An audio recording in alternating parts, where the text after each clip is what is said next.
And a good Thursday evening, everybody. Chris McDonald back with you, and we're grateful to have you on this Thursday night, and we're grateful to have my dear buddy James R. on the phone. We're both not on video tonight, but we're coming to you, and we're grateful to have my dear friend. Good to see him. I say see you. You know that's a metaphor because I'm hearing you, but with our faces, James R., people are glad that they're hearing us and not seeing us, right? Yeah, that's right, man. I'm better heard, not seen, right? Same here, buddy. Same here. Hey, man, I won't keep you long. Now, let me tell you how dedicated James R. is to his old friend, Pirate Radio buddy. He left his old MySpace to come on the McFiles tonight. Now, how about that? I have to give him I gotta have him a tip of the cap, and appreciate big appreciation that he had Victor Avila on that we're gonna have soon, and Lord willing, me and Victor going down to that border together someday this spring. But James, really what I brought you on to talk about is the border invasion and some of the things going on tonight. Our title of the show is "The World and America on the Brink." Buddy, we talked back in December and country was in a mess then, but we've seen a absolute down the toilet movement of our government, and we'll talk about the election about New Hampshire, but I do want to talk to you about in general about the border itself and the fact that the Biden administration, they're not fighting the illegal aliens, James. They're fighting Greg Abbott tonight, who's basically declared war on the Biden administration, said, well, you don't get what you're going to do. He stuck his middle finger up, and he even had Trump out there telling the National Guards of all the other states, get your butt down there and help Greg Abbott. And I'm not a big fan of Abbott, but in this, I'm with him 1,000,000%. He's got to stop it, man, because he ain't going to get no help from D.C. No, 100%. Look, you got to give credit where credit is due. Thankfully he finally found his balls, and I think they were somewhere under his seat, but he found them, and so now he's doing the right thing. Look, your audience will probably remember, and I know mine does, that I outlined this Republican governor coalition 3 years ago. It took that long, though, to get these things all set up and all coordinated, and a lot of that has to do with the fact that politically now it is supercharged in this country. And I'm gonna give him a little more credit. You know what pushed this over the edge was when he finally said, okay, now deal with your sanctuary cities. Right. We're going to start busing these people to your state. And that's what actually got us to a place where Americans really are waking up and saying, oh my God, these people are killing our cities, our states. And you have some of these morons in these big cities saying, why don't you just stay in Texas? Like, well, you're the ones that said leave the border open. You're the ones that said sanctuary city. You're the ones that thought it was all okay, so now deal with the consequences of what you want. And that's what led to this position that we're in now, where, this isn't just Greg Abbott's fight. Thankfully, he took it up, but this is now 25 states are supporting that. About 6 have already sent or are sending National Guard troops there. So, Biden's got a big fight here because a lot of people started immediately saying, oh, he should just nationalize the Texas National Guard. Well, what you going to do? Nationalize all of them? What you going to do? Have a fight with all these states? And that's what it ultimately comes down to. I don't want anyone to think that this is a solution or this is the panacea to the problem. That's right. It's not. This is a showdown. This is a good old-fashioned showdown between states' rights, states' governments against the feds. And we're going to see who blinks first this time because that's ultimately what it matters. That's what matters. Who blinks first in your opinion?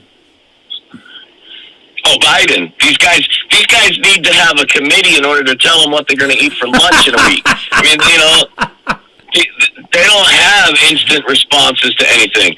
And we've got now a coalition of Republican states and Republican governors who are fairly nimble at being able to come up with what's next. Plus, you got to remember that we've got Ken Paxton there who knows how to fight on the legal front. So, we've kind of got some good fighters in some good positions here to handle this. And I just think that if you look at what the actions were immediately following the Supreme Court decision that it was okay for the feds to cut the fence to get and effectuate their job of arresting the migrants, he basically quadrupled down and said, okay, let's see you cut through a half a mile of barbed wire. So he's shown that he's willing to put the troops there on the border and say, nope, you're not getting past this point. I don't care. What are you going to do? You're going to start shooting? You're going to start trying to arrest us? Let's see who arrests who. Hey, we're looking at a good old-fashioned OK Corral here. So I think Biden absolutely blinks first, because we know how these people think, act, and do things. They'll never have the decision-making process available to them to actually try to put hands on the Texas Border Patrol. Absolutely, buddy. With you, 1,000,000%. The other big couple of stories breaking this afternoon, James. Of course, I do want to talk to you before we get to the sort of some of the current headlines of the day. The election Tuesday night in New Hampshire didn't bring any surprises. Nikki Haley got about 43%. 70% of that vote was Democrats. Did you find it surprising? I mean, I knew she, you know how political speak is. Me and you've been around this a while, and these politicians speak out both sides of their back end. And she said she was going to carry on the fight in South Carolina. But are you any surprise at all she stayed in the race, or do you think that she's going to take one for the GIP or take one for the Dems? Because these Dems are the only people going out there voting for in these primaries right now. And she is I think she's a plant. I've always thought she's a plant. And all these polls showing her beating Biden by 20 points, I think, are probably being done by Democratic strategists to make us believe on the mega side that she's got a better chance to get Biden. And I think she'd get creamed by Biden. That's just my opinion. What's yours? Well, the people that voted for her told you that she gets creamed by Biden. CNN exposed in multiple interviews. Yes. Oh, why'd you vote for Haley? Oh, because I was voting against Trump. Exactly. So when it comes to Haley Biden, who are you voting for? Biden. Yeah, exactly. So, this chick is not smarter than a potted plant. You called her a plant. I'm like, yeah, maybe like, I don't know, some azaleas or something. Like, she's about as smart as that. And I think that that's part of the political pressure that was just put on her by Ronna McDaniel and several other prominent Republicans of saying, we're thinking about just declaring Trump the victor here. Right. And smartly, very smartly, Donald Trump came out and said, I appreciate the sentiment, I appreciate the respect, but I'm going to win this thing the old-fashioned way. See, we get to win and win. It's telling Bird Brain over there that, hello, you can't win. You have no path to victory. You're causing us problems. And it's the Republican Party realizing how she's polluting all of our information. I want people to realize that it's going to cost us probably about $3 million in wasted mailers alone because of the pollution of the way that the data is, starting with New Hampshire, is that you now have, the way that people don't know how the elections are run, right? Including it's like the polling. You have what's called, your rock solid voters. They should not get tons of mail, but your maybes and your probablys, and these people might vote for you. That money goes into mailing the crap out of those people to try to get them on your team because they showed that they're a likely voter and that they might show up. So we're probably going to waste about $3 million on the polluted data that Nikki Haley has created. Exactly. And James, let's be frank with you. Chris Christie was right. She's going to get smoked. Hell, in her own home state, she's going to lose by 30 blanking points. And she could have convalesced with Trump already and saved the Republican National Committee a bunch of time and effort to even fool with this. But I think, again, that's Nikki Haley's demise. Now, more complicated question. I had Magdalene Rose, and you know Magdalene. Magdalene's a sweet young lady, and she smart kid. My goddaughter is what I call her. Now, she believes that Haley may ultimately be Trump's number 2 because she draws independents and women, and I wanted to say something like, yeah, she's number 2, all right, Mag, but I'm not thinking the number 2 that you're thinking.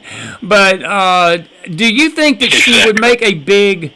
And I'm not disagreeing with Magdalene. I saw Magdalene's point in her being a good number 2 vice president pick, but I don't see that meshing together on the campaign trail. And if Trump can't, I just don't see a lot of love for her from him. That's just me. What's your gut on that? Where does he go for number 2 on this? Well, first let me start with the Nikki Haley response, which is she will not even be the dog catcher for the White House with Donald Trump. No, she's done. Okay? Like, she has no political clout. She brings nothing to the table, and everybody hates her, even in her home state. That's why she's going to lose in South Carolina by over 20 points. By over 20 Everybody points. in her own state, over 20. That's right. In fact, current polling has her at about 18% behind Donald Trump. But I digress. I said this, 2 years ago now, buddy? Kristi Noem. And every single thing lined up, and it's still telling me it's still Kristi Noem. Okay. So that could change. I'm not perfect, but there's nothing out there that says it's not Kristi Noem. In fact, you guys probably will remember this, but you don't right now until I say it, is that there was an announcement that Donald Trump was supposed to make, and it was about his VP, and it just totally disappeared at the exact same time as when these idiots started lying and creating a sex scandal for Kristi Noem. And that, by the way, sex scandal was apparently somebody claims that it's possible that Corey Lewandowski was banging Kristi Noem. Good for him if that's true, but I doubt it. But the point is that here she was, one of the first most prominent governors that's a sitting governor that got out of her state and was working for Trump in Iowa. She's been everywhere again. And let's look at the timeline, right? It's a great feedback. She goes on national television, some kudos. Everybody starts highlighting her successes. Now she's everywhere on every network as the #1 surrogate for Donald Trump. Right. If that's not someone that's going to be in your cabinet or vice president, I don't know what else is. So, especially because, again, she's a sitting governor, and she's spending her time, her free time, campaigning for Donald Trump. So there's nothing to dissuade me from my original pick. The VP pick is most likely Governor Kristi Noem. I heard a name today that I've not heard. I don't know much about her. It's a lady in Alabama down here, and her name is Christy Britt. Have you heard anything about her, any rumblings? I know you sort of keep your ear to the ground more on these political things, and I don't know where she benefits Trump. I don't know if that's just the South wanting to be, involved in the situation more, getting candidates from here. I don't see her being a benefit Trump. They have a wild card up. And I don't think it matters, but I'm just curious real quick if you've heard anything about her. No, not at all. And here's the thing that you have to remember is that just like the military will promote people to get them out of the way, they do the same in politics. And Donald Trump did that with Nikki Haley last time. He did. Ambassadorships don't matter. Like, seriously, ambassadorships don't matter. That is just going over, having some parties, drinking some freaking vodka with some caviar and having a good time. I mean, okay, that's all that is. All right, it's just establishing relationships so that if something jumps off, you have the contact list to contact the right people and get in the room immediately. That's all it's about. So, look for people that get ambassadorships, especially if they're in government positions, as removing them as an impediment to doing something else. And again, I highlighted how he did it with Haley because he wanted the lieutenant governor to take over the state because nobody liked Haley in South Carolina. And you're about to see that when she gets shellacked. Yeah, I'll agree with that. Good analysis there, buddy. James, I want to turn to foreign policy a minute. Underneath the radar of what's been happening, we've had I know we hadn't talked since this. Lloyd Johnson goes into freaking hospital with cancer surgery and don't tell nobody for 2 weeks, and we're sitting without a Department of Defense head here in the country, and the world's going to hell. Israel's still being attacked. Houthis are killing our guys on the ships. Iran's financing terror against our boys in the Red Sea and the Middle East seas and oceans, and Johnson is AWOL. Biden don't even know about it, don't seem to care.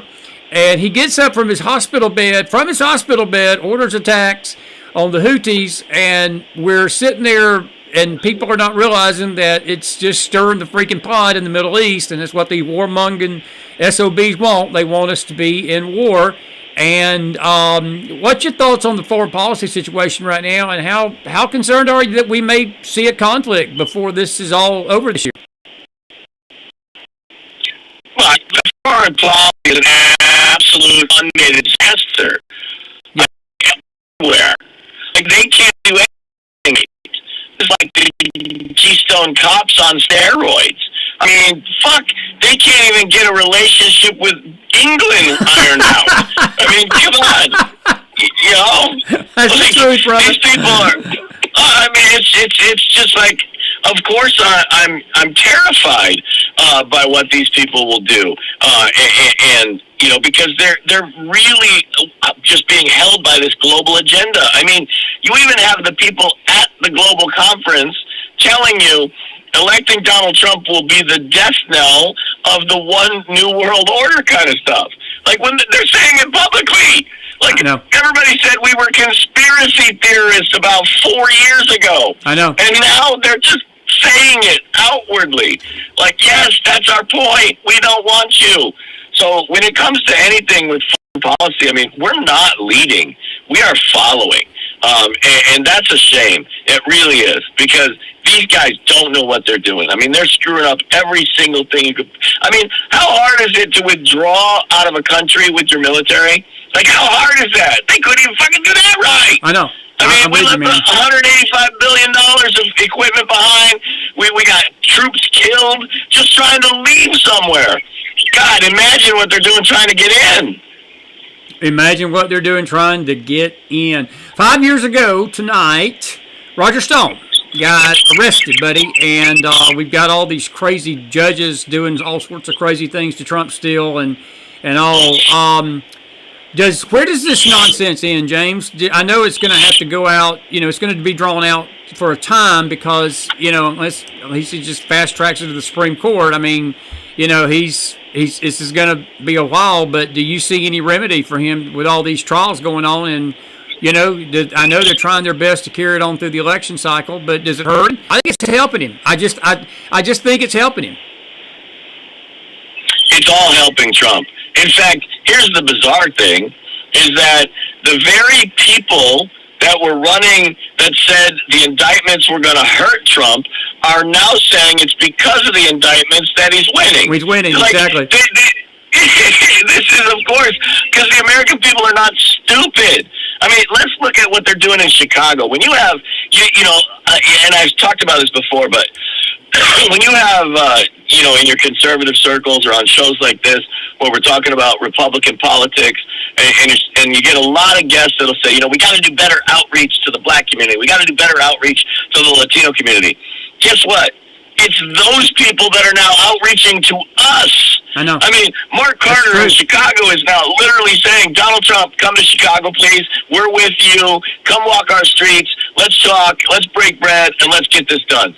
So you don't have to worry about outreach from our side now. Now it's the other way around. They're reaching out to us because they realize how corrupt this government is. And maybe they knew it more than a lot of people before a lot of people did, but they absolutely know it now. I was in a black space the other day, and this should intrigue your audience. It really should.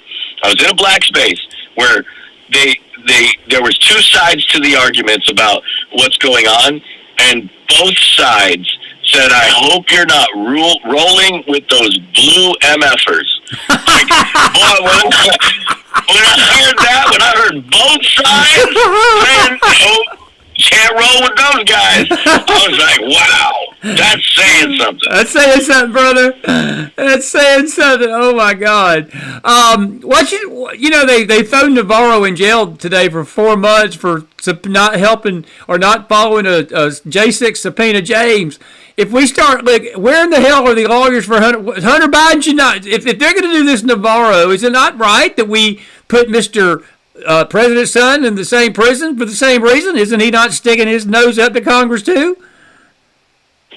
Yeah, this is a big problem. Forget about, look, I'm going to say it this way. There's no equality between Peter Navarro and Hunter Biden other than a congressional subpoena, right? That's right. What Hunter Biden doesn't have, that Peter Navarro does have, which is going to get kicked up, and this is going to go over something that that executive privilege. And that is something that got stepped up by DJ and the courts. And that's ultimately what's going before the Supreme Court now, is executive privilege, executive immunity.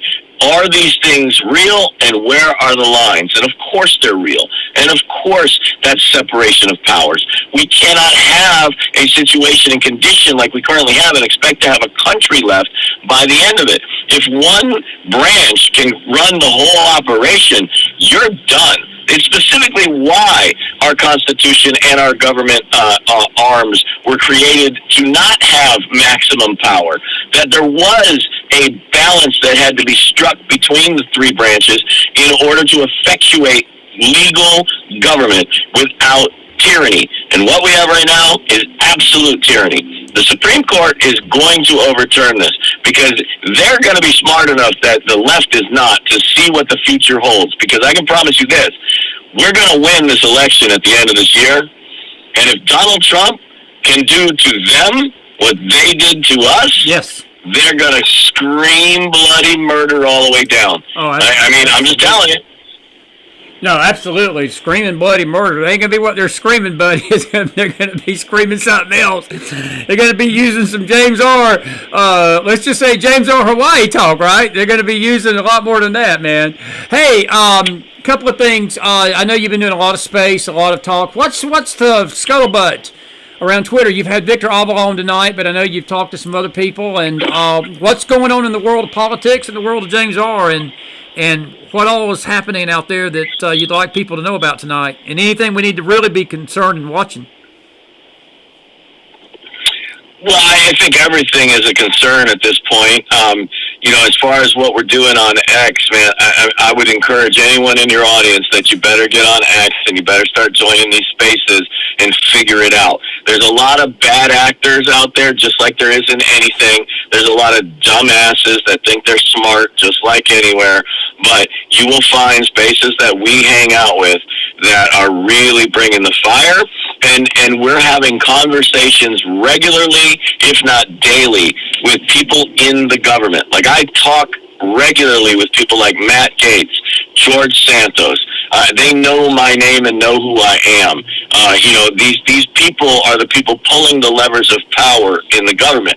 It is great to have a relationship with them, to be able to have conversations and ask the hard questions. We're talking to candidates all across the country, especially right now because it's election season.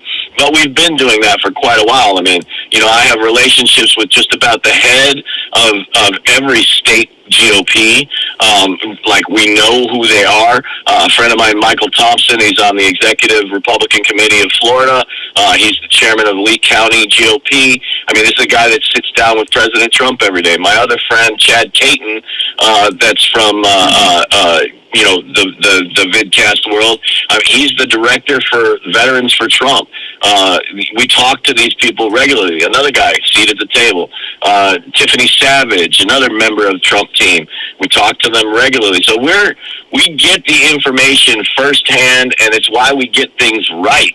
It's why you have me on your show, to be perfectly honest, and I get my predictions correct. Yep. Because I always have the right information that matters to everything. We predicted, when everybody else was screaming, Trump's going to win New Hampshire by 40, I was the guy saying, you're a bunch of delusional morons.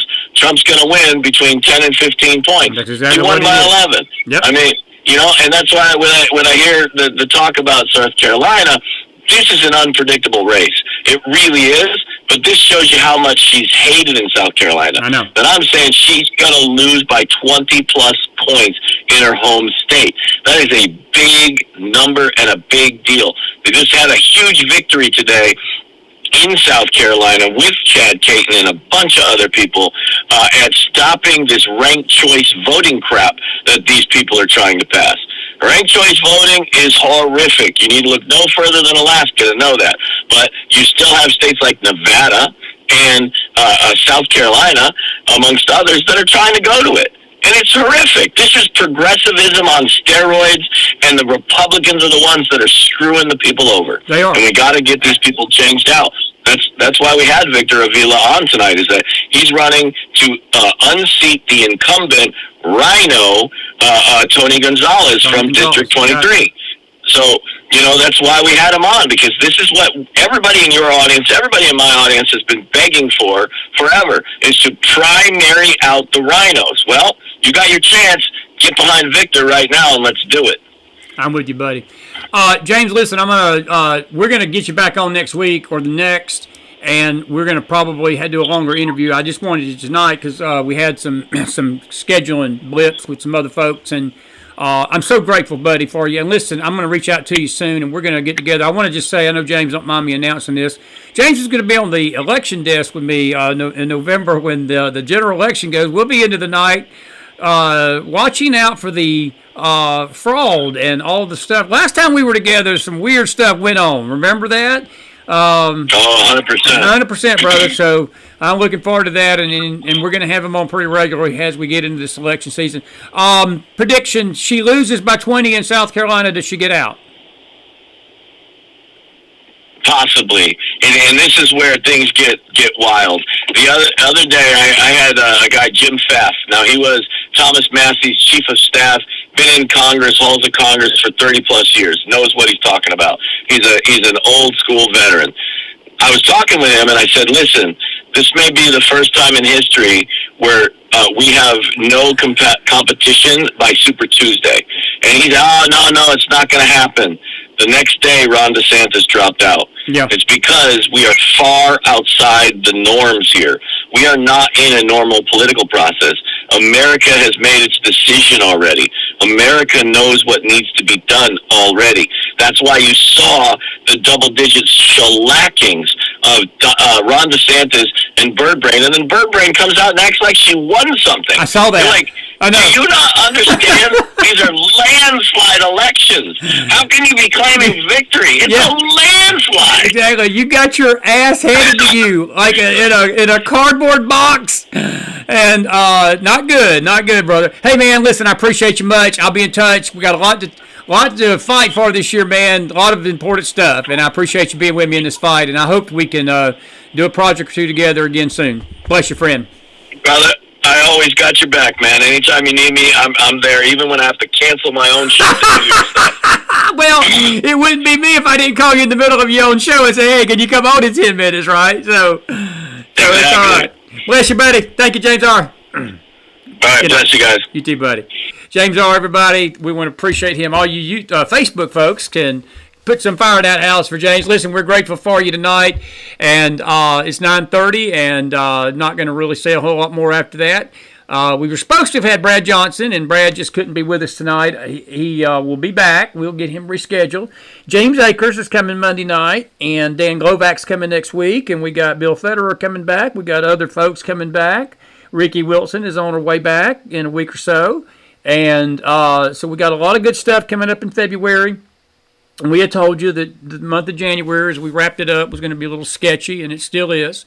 And we've got some more announcements coming as we get into next week. Let me remind you that the McFiles is a labor of love. We're just a simple, humble podcast, and we survive on your donations, and we appreciate all of you that keep us afloat with your love gifts, and thank you for that. You can see it the screen there, paypal.me/themcfiles, patreon.com/themcfiles. That's a monthly pledge.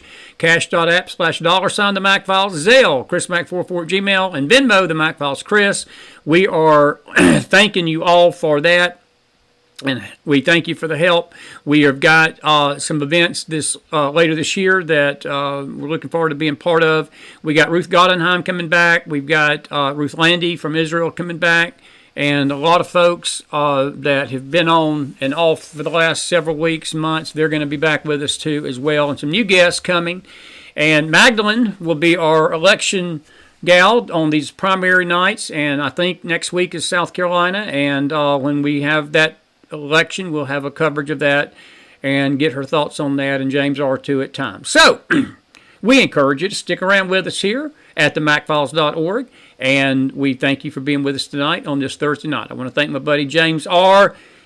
As he always does. He brings the heat, and we appreciate him much for being with us. We thank you for being with us tonight, and we will see you maybe, it'll be next week. No show tomorrow night on Friday night.